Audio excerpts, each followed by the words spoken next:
자, 학원에서 민법 강의하고 있는 이동건 강사라고 합니다. 그냥 뭐 행정사, 뭐 감정평가사, 노무사 등등 민법 전반에 걸쳐서 이때까지 오랜 시간 동안 강의를 많이 해왔습니다.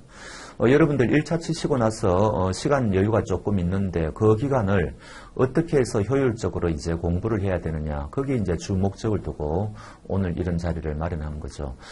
이 시간을 활용을 잘 하기에 따라서는 굉장히 그 의외의 좋은 점수로 여러분들이 또 합격도 할 수 있고, 또 설령 그렇지 않다 하더라도 내년 공부하는데 굉장히 많은 도움이 될 거니까 이 기간을 잘 활용하는 것은 굉장히 중요합니다. 그리고 이 민법은, 이 계약법은요, 양이 많다면 많다고 할 수 있지만 그래도 우리가 이때까지 정형적인 문제가 굉장히 많이 출제가 되었기 때문에 충분히 예측 가능한 문제들을 골라서 조금 쪽집게라고 할까요? 그런 식으로 공부를 해도 조금 무난한 그런 과목이거든요. 그래서 충분히 집중적으로 공부를 하면은 고득점을 받을 수도 있다, 뭐 이런 거고요. 여러분들이 1차를 또 공부하셨지 않습니까? 그게 비록 민법 총칙이지만 민법에 대한 어떤 기본적인 그 이론은 갖추고 있거든요. 그것을 활용해 가지고 이 계약법을 공부하면은 굉장히 좀 스피드가 붙을 수 있습니다. 자, 이제 먼저 문제가 어떤 식으로 출제되는지 그거부터 한번 보도록 하죠. 자, 지금 우리가 계약법이 이제 역시 우리 민법의 특색이 지금 이제 총론, 강론으로 항상 움직이는 거, 이거는 이제 여러분들이 아시는 이야기 아닙니까? 근데 이제 강론이라는 것은 우리 사회에서 많이 발생하는 이 15가지 계약을 규정하고 있는데, 이게 문제가 뭔가 하니까 이게 1960년도에 만들어진 민법이에요. 그거를 이제 부분적으로 개정을 해왔거든요. 그리고 그 당시에는 이 15가지 계약이 중요하다고 생각을 해서 규정을 했는데, 지금은 전혀 시대에 맞지 않는 그런 계약도 많을 거 아닙니까? 그런 것들은 전혀 이제 시험하고는 관계가 없다, 뭐 이렇게 보시면 됩니다. 그래서 압도적으로 많이 중요한 게 임대차예요. 그래서 임대차는 뭐 거의 뭐 매번 출제가 된다고 보시면 되고요. 그 다음 두 번째로 중요한 게 이제 매매하고 도급이다, 뭐 이런 식으로 우리가 이제 이때까지 기출 문제를 보면은 그렇게 분석을 할 수 있죠. 그 다음에 이런 것들은 이 사용대차, 고용, 그 다음에 현상광고, 임치, 종신정기금 한 번도 출제되지 않았어요.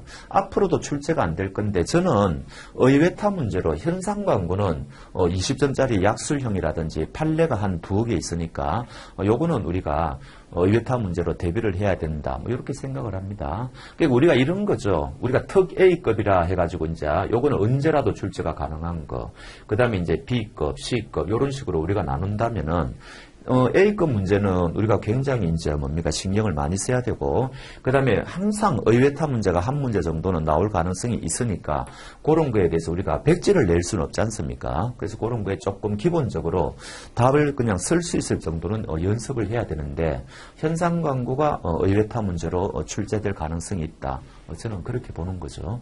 그 다음 여기 이제 15가지 계약이 어떻게 성립되느냐, 이거를 만약에 이 15가지 계약에 일일이 다 규정을 하면은 조문수가 너무 많이 늘어날 거니까 전부 이제 총론해석을 했는데, 이게 뭐냐, 성립, 원시적 불능, 동시형, 이거 우리가 민법 총칙할 때도 굉장히 많이 봤지 않습니까?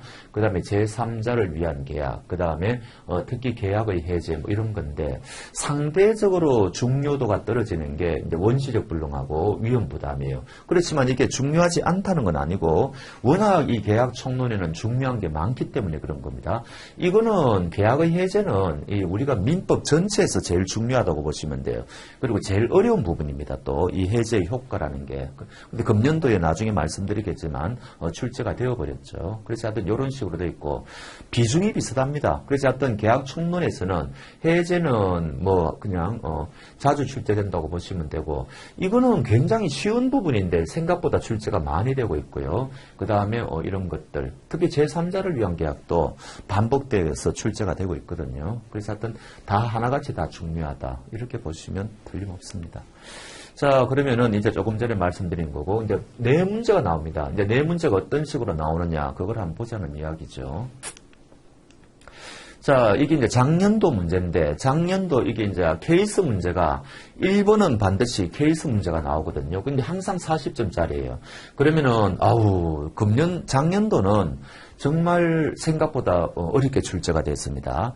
케이스 문제가 이제 출제된다고 하더라도 이 1번 케이스 문제는 이 교수님들이 이거를 문제를 잘 만들지를 못해요. 괜히 잘못 만들었다가는 또 실수가 나올 수도 있고, 그래서 보통 보면은 판례 사례를 거의 그대로 응용한다든지 약간 비튼다든지 그 판례 사례를 그대로 출제한다고 보면 틀림없습니다. 이것도 거의 마찬가지예요. 그래서 우리가 1번 문제 같은 케이스 문제를 대처하기 위해서는 평소에 판례를, 중요한 판례를 굉장히 많이 볼 필요가 있다, 이런 결론에 이르게 되는 거죠. 지문도 굉장히 길지 않습니까? 저는 거의 이거는 뭐 변리사 수준이라고 저는 보거든요. 보통 이때까지 2022년도까지는 이 40점짜리 복합형 케이스가 출제되었다고 하더라도 문제 난이도가 그렇게 어렵지 않았어요. 딱 보면은 이거를 묻는 문제구나.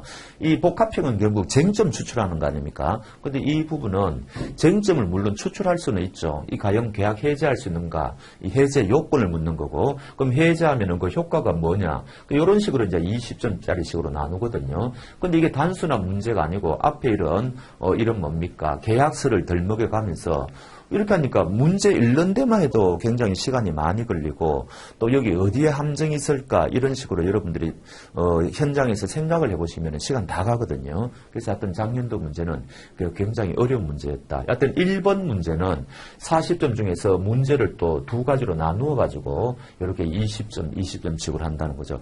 그럼 이거의 관건은 뭡니까? 조금 전에 말씀드렸지만 쟁점을 어떤 식으로 추출할 수가 있느냐, 그 능력을 묻는 거예요. 그거를 모르면 답을 써나갈 수가 없을 거 아닙니까? 그럼 그 쟁점 추출 능력은 어디에서 나오느냐? 평소에 판례를 많이 봐야 된다. 이게 판례 속에 모든 그 답이 다 있습니다. 그런 거고요. 근데 우리가 모든 판례를 다 볼 수는 없으니까 교수님들이 강조하는 판례, 그런 것들이 좀 있거든요. 그런 거 위주로 봐야 된다, 그런 결론이죠. 그럼 요거는 이제 단순 케이스 문제인데, 두 사람이 뭐 조합 설립한다고 뭐 어떻게 출자를 했다는 이야기입니다. 그런데 이제 빚을 1억 원 졌다는 이야기죠. 근데 그 중에 한 사람이 사망했다는 이야기입니다. 그러면 이 조합 채무는 이제 어떤 식으로 이거를 갚아야 되느냐, 이런 건데, 이거는 뭐 꼬아내는 것도 없어요. 딱 보면은 이거는 쟁점이 뭐구나, 공부를 조금만 하면은 이것도 당연히 판례도 있고요. 딱 보면 이건 알 수가 있습니다. 그래서 이런 것들은 오히려 답안 구성을 어떤 식으로 멋있게 양을 또 조절해 가지고 하느냐, 그게 관건이 있는 거죠. 보통 이런 문제는 항상 20점짜리로 나오게 되어 있습니다. 그러면 아까 40점, 지금 20점 하면 이제 60점이죠.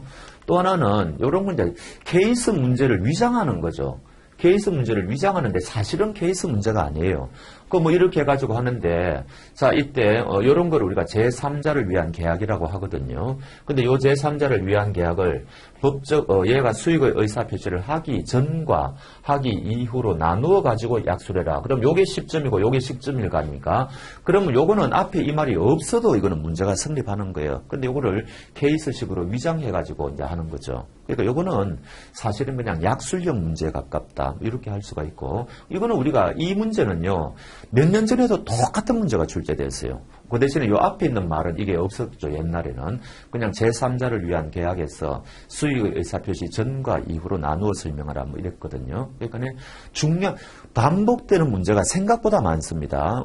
임대차에서 지상물 매수 청구권 같은 거는 3번 출제가 됐거든요. 똑같은 게 약술형으로. 그러니까 언제라도 다시 시간 텀을 두고 출제가 가능하다, 이런 거죠. 근데 마지막으로 약술형 문제. 이거 나왔네요. 이게 옛날에도 출제가 2번이나 됐는데 작년도에 또 출제됐습니다. 그럼 이런 것들은 평소에 우리가 중요한 약술형 문제는 우리가 A급, B급, C급 이렇게 나누어 가지고 미리 답을 달달 외운다든지 그런 식으로 하는 게 필요하겠죠, 어느 정도. 그래야지 현장에서 그게 출제가 되면은 빠른 속도로 써내려가는 거고, 그 비슷한 문제가 나온다든지 하더라도 응용해가지고 좀 쓸 수 있거든요. 그래서 이런 것들은, 이런 거는 정말 특 A급 문제입니다. 그러니까 이거는 충분히 예측이 가능한 그런 문제였다. 이렇게 해가지고 이제 4문제가 출제되는 거죠.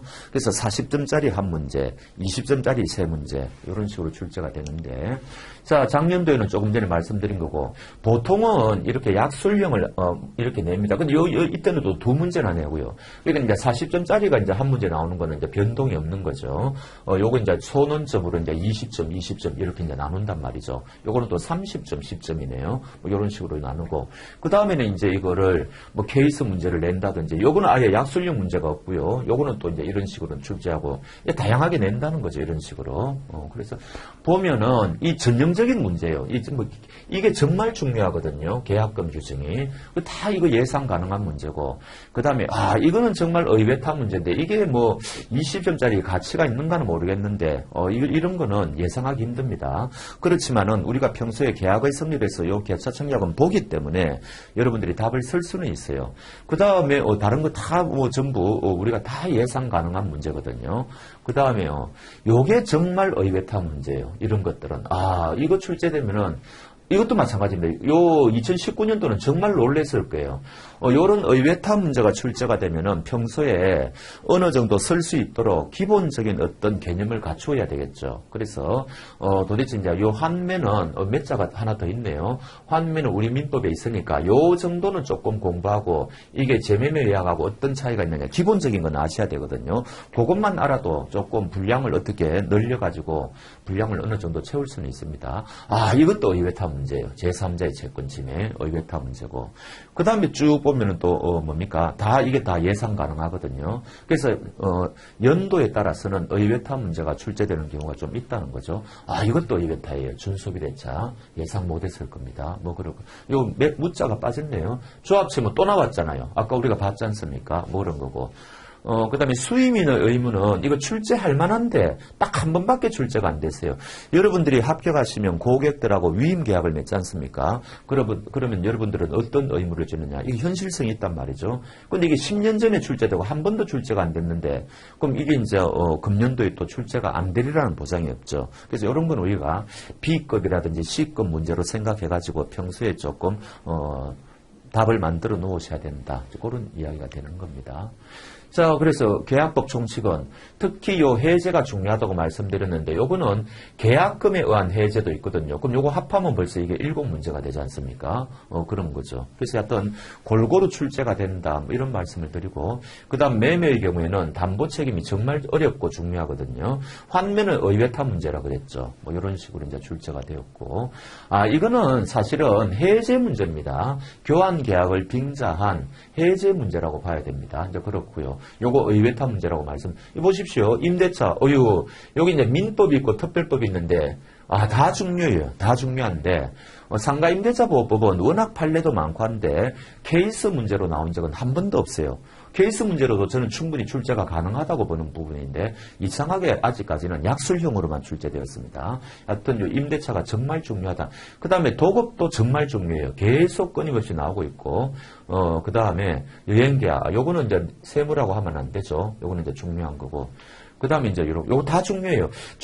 화해도 금년쯤에 한번 다시 출제될 때가 됐습니다. 여하튼 조합은 현실에서 굉장히 많이 발생하는 거고요. 여하튼 이런 식으로 보면은 우리가 충분히 중요한 부분이 어떤 부분인지 알 수가 있거든요. 이제 여러분들은 시간이 짧으니까 집중적으로 이제 이런 것들을 볼 필요가 있다. 이런 이야기죠. 그럼 출제 평가 해가지고 1번 문제는 40점짜리로 하되 이제 요거를 20점 혹은 이제 이런 식으로 출제된다. 판례 사례. 그러니까 판례를 많이 봐야 된다. 뭐 이게 필수적이라는 거. 그래야 쟁점을 추출할 수 있으니까. 그래서 이제 금년 여기 24년이 아니죠. 23년이죠. 작년도 문제죠. 작년도 케이스 문제가 예년보다 어렵게 출제되어 가지고 이제 내년도에는 어떻게 됩니까? 금년도 24년도도 아마 금년만큼 어렵게 출제가 안 되겠느냐 이렇게 생각이 듭니다. 그 다음에 이제 이 조금 간단한 케이스 문제는 한 문제가 나올 때도 있고 이제 두 문제가 나올 때도 있고 준 케이스 문제는 약술형 문제에 가깝다고 다 말씀드렸죠. 자, 그러면 학습 방법 쟁점 이게 핵심입니다. 쟁점을 이것만 추출하면은 답은 이제 바로 할 수가 있는 거죠. 주요 판례를 많이 읽어봐야 된다. 그리고 판례를 볼 때 판례의 핵심적인 뭡니까? 어휘력이라고 하나 그런 거는 외우셔야 돼요. 판례 자체를 그대로 답안지에 옮길 수는 없지만 판례가 지금 강조하고 있는 부분은 그거는 여러분들이 평소에 반복해가지고 답안지에 쓸 수 있을 정도로 해야 됩니다. 그래야 고득점을 받을 수가 있는 거죠. 그러니까 이제 그런 거를 제시하고 엉뚱한 길로 가면 이거는 뭐 쓰나만 하죠. 뭐 그런 거고요. 그래서 처음에 쟁점을 제시하고 그 다음에 이제 판례나 학설을 제시해가지고 이제 이론적인 이야기를 하고 그거를 이제 사안에 적용해가지고 이 A가 계약을 해지하는 거는 적법하다, 적법하지 않다, 뭐 그런 식으로 이제 이야기하면 되는 거죠. 그리고 의외타 문제는 언제라도 출제가 가능합니다. 그래서 이럴 경우에는 이게 그래도 20점짜리 문제니까 그냥 백지로 낼 수는 없지 않습니까? 기본적인 내용은 쓸 수 있을 정도로 평소에 그냥 조금 뭡니까, 그거는 해야 된다는 이야기죠. 하여튼 이거는 참 이게 어려운 겁니다. 방법이 없죠. 그 다음에 평소에 작성을 해봐야 돼요. 아무리 여러분들이 많이 알고 있다 하더라도 답안지를 실제 써보면은 이게 이렇구나 해가지고 굉장히 많은 연습을 해야 됩니다. 그래서 이게 20점짜리로 주어지면은 거기 맞는, 그 분량을 채워야 되고 10점짜리로 주어지면 내가 아무리 많이 알고 있다 하더라도 양을 줄여야 되겠죠. 그래서 거기에 맞게끔 평소에 연습이 돼 있어야 된다는 거죠. 근데 이거는 그냥 말만 해가 될 문제가 아니고 실제로 써봐야 됩니다. 그래서 처음에 할 때는 굉장히 이제 서툴고 그러겠지만은 나중에 시간이 갈수록 이게 향상이 되는 거죠. 다 그런 과정을 거친 겁니다. 2차 치시는 분들은 뭐 그런 거고요. 그래서 답안 작성량 조절 연습을 해. 자, 그 다음에 판례 중에서 중요한 내용은 그냥 뺏기는 것도 괜찮습니다. 이거는 연습은 굉장히 도움이 많이 돼요. 자, 그래서 특 A급 문제는 미리 답안 작성, 특히 약술형 문제는 그렇죠. 뭐 이거는 이제 학원 강사들이 다 미리 이제 이야기해 주는 거죠. 그 다음에 이제 차등해가지고 이제 중요도에 따라서 그 다음 이제 우리가 이제 이런 식으로 해야 되는 거죠. 모두 적중시킬 수는 없지만은 어느 정도는 예측할 수 있습니다. 워낙 이제 중요한 부분이 많이 드러나 있기 때문에 그런 거죠. 자, 그래서 여러분들은 이제 어떻게 해야 되느냐? 저는 이제 요 책이 지금 뒤에 가보시면은 지금 요 책이거든요. 요 문제풀이 책인데 지금 지금 책이 옛날에 있던 요거는 이제 좀 시간이 많은 분들 요거는 이제 기본서라고 할 수 있죠. 그걸 하고 지금 요 책에 이제 요게 판례가 집중적으로 이제 소개가 되어 있다는 이야기입니다. 그래서 그래서 요 책을 보시면 아시겠지만 다른 학원의 책들하고 많이 달라요. 집중적으로 중요한 것은 판례 원문을 그대로 해가지고 요약하지 않고 흐름을 쭉 여러분들이 똑같은 내용이라도 계속 읽게끔 그렇게 판례를 굉장히 많이 제시해 놓았습니다. 특히 중요 부분은요. 그리고 이제 중요 핵심 내용은 밑줄을 그어가지고 어떤 부분이 중요한 거구나 이런 걸 이제 알 수 있게 해놨다는 거죠. 그래서 그리고 제가 오늘 책을 안 들고 왔는데 책도 그렇게 두껍지도 않아요. 그래서 이게 이제 여러분들이 단기간에 여러분들이 공부할 때는 굉장히 도움이 되지 않을까 저는 그렇게 생각합니다. 그리고 또 우리 학원에서 지금 모의고사를 하지 않습니까? 그래서 여러분들이 실제로 알고 있는 걸 이제 처음에는 만약에 이게 안 되면은 옆에 이 책을 놓고 그냥 이거를 그대로 답안지에 써도 돼요. 그것도 연습이 되거든요. 그러니까 뭐 아직 내가 공부량이 부족하다, 외운 게 별로 없다. 그렇다 하더라도 옆에 있는 책을 놓고 그게 바로 아까 말씀드린 모사죠. 뭐 그런 식으로라도 답을 적어갖고 연습을 하면 되는 겁니다. 그러면 또 이제 강사들이 첨삭 지도를 하지 않습니까? 빨간색으로 이 부분은 이렇게 하면 좋다, 뭐 이런 거죠. 그런 식으로 하면 되니까. 뭐 여러분들이 지금 단기간에 책도 제가 보기에는 적절하고요. 그 다음에 다른 학원도 다 우리 학원뿐만 아니고 다 이런 식으로 하겠죠. 그래서 하여튼 연습을 많이 하셔야 되고 판례를 정말 많이 보셔야 된다. 그리고 약술형은 학원 강사들이 약간 보는 시각의 차이는 있지만 특 A급 문제 찍는 거는 아마 능력이 비슷할 겁니다. 다 뭐 오랫동안 강의해 보면 다 보이거든요. 그래서 그거는 약술형 문제는 거의 대동소이하지 않나 그러고 이제 관건은 케이스 문제를 찍는 건데 그거는 좀 운이 닿아야 되겠죠. 그거는 도대체가 너무 양이 많으니까 어떻게 될지 알 수가 없는데, 어찌됐든 지금, 우리 지금 단계에서는, 우리가 요 단계에서는 우리가 지금 8회에 걸쳐가지고, 지금 쟁점별로 하고 있거든요. 그래서, 요 부분에 관해서 직접적으로 이제 모의고사하고 이제 이런 식으로 하니까 그냥 거의 빠짐없이 중요한 부분은 다 하고, 이제 요 마지막 요 실전 모의고사는 이 전체를 상대로 해가지고 이제 이거 하는 거죠. 그래서 지금 요 단계에서는 요 쟁점별로, 파트별로 지금 하는 거니까 굉장히 여러분들한테 도움이 될 겁니다. 그거 하기 전에 물론 시간 있는 분들은 이거를 빠른 속도로 이제 들으면 더 좋겠지만요. 뭐 그런 거고요.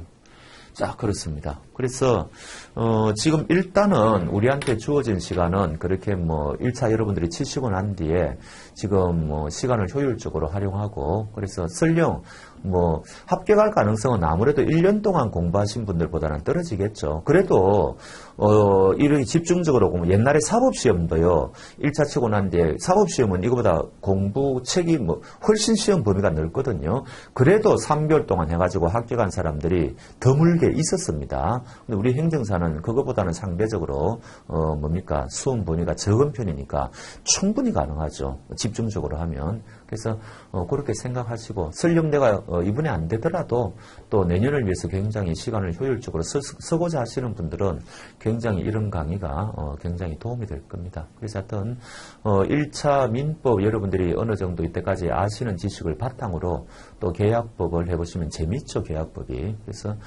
저하고 같이 여러 가지 핵심적인 부분을 같이 공부하시면 많은 도움이 될 겁니다. 자, 이상으로서 이런 뭡니까, 강의 개요라고 할까 소개를 마치고요. 여러분들이 잘 선택하시기를 바라겠습니다. 감사합니다.